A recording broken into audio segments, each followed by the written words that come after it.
जो आप कमाई की बात कर रहे हैं कि जो समय बीत रहा है उसमें कमाई क्या करी, तो क्या इसका मतलब सिर्फ ये जो षड रिपु है इनसे छुटकारा है? बस यही, और कुछ भी नहीं, कुछ भी नहीं। असल में कमाई का और कोई अर्थ होता भी नहीं है। कबीरा सो धन संचिए जो आगे को होए, जो तुम्हें आगे ले जा सके। किससे आगे ले जा सके? शरीर से, प्रकृति से, जो आगे को ले जा सके, उसी का नाम धन है, उसी का नाम धन है। धन और कुछ नहीं होता। रुपए, पैसे, करेंसी को धन नहीं कहते भाई। धन की जो व्युत्पत्ति भी है वो क्या है? जो तुम्हें धन्यता दे दे सो धन। इसीलिए परमात्मा को संत जन क्या बोलते हैं? धनी साहब। क्या नाम बोलते हैं उनका? धनी। कबीर साचा सूरमा लड़े धनी के हेत, पुरजा पुरजा कट मरे तबहु न छाड़े खेत। ये लड़े धनी के हेत माने क्या? पैसा लेके लड़ता है? मर्सनरी है? ये कैसी बात हो गई? कबीर साचा सूरमा लड़े धनी के हेत। कबीर साहब सच्चा सूरमा वो है जो धनी के लिए लड़ रहा है। धनी के लिए लड़ रहा है, सुपारी लेता है, ये क्या मतलब? धनी माने कौन?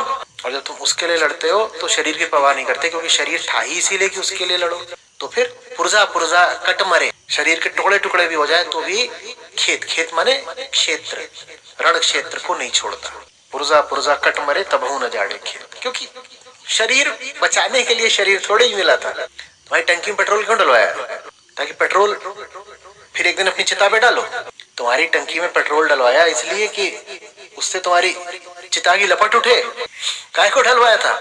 खर्च करने को भाई। इससे पहले कि तुम्हारी लाश जले तुम वो पेट्रोल जला दो, यही उसकी सार्थकता है, यही औचित्य है। तो शरीर को भी पेट्रोल की तरह जानो। चेतना गड्डी है, शरीर पेट्रोल है। पीना नहीं है पेट्रोल, जलाना है। धन का मतलब समझ गए? हर वो चीज जो तुम्हें तुम्हारी मंजिल के तरफ ले जा सके उसका नाम है धन। जेब गर्म करने का नाम धन नहीं होता, बैंक अकाउंट फुलाने का नाम धन नहीं होता। जो कुछ भी तुम्हें मुक्ति की ओर ले जाए उसका नाम धन है। ज्ञान धन है, बल धन है।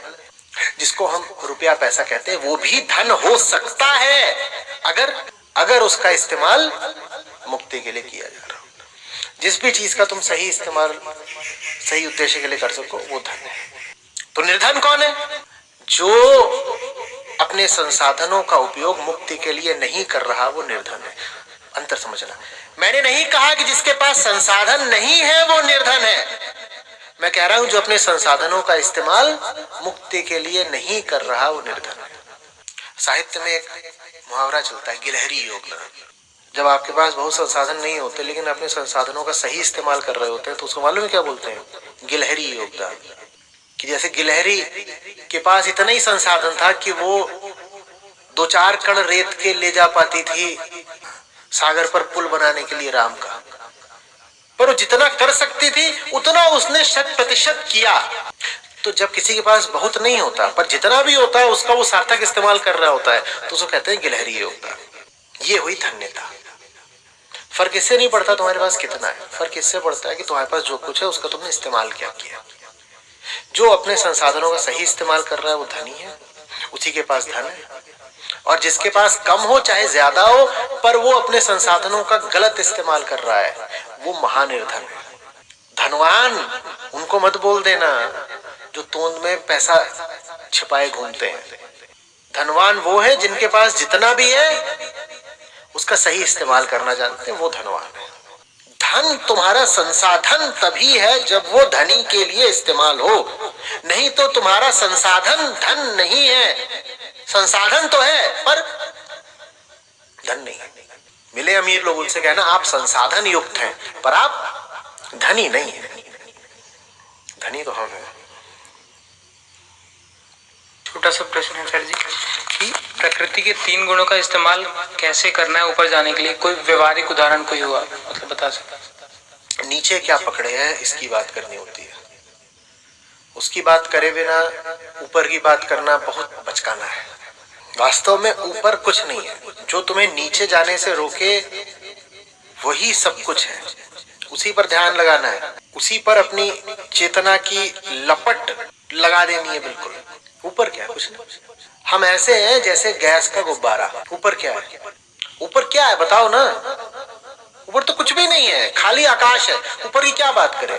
पर उस गुब्बारे को नीचे 5-6 जगह से बांध दिया गया है, उसे बात किसकी करनी चाहिए, या ऊपर की बात करें। ऊपर तो कुछ भी नहीं है, तो हम तुम्हें क्या बताएं कि ऊपर जाने का मतलब क्या है, मुक्ति का अर्थ क्या है। ऊपर जाने का कोई मतलब नहीं, मुक्ति का कोई अर्थ नहीं, पर नीचे पीड़ा, कष्ट है, बंधन है, उनकी बात करो।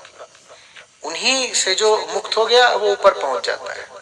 आचार्य जी एक प्रश्न है, आत्मा तो प्रकृति के पार है, उसी का एक रूप हमें पूर्ण चेतना रूप में मिला, लेकिन त्रिगुणी प्रकृति के से संबंध जोड़ स्वयं को अहम मान लिया।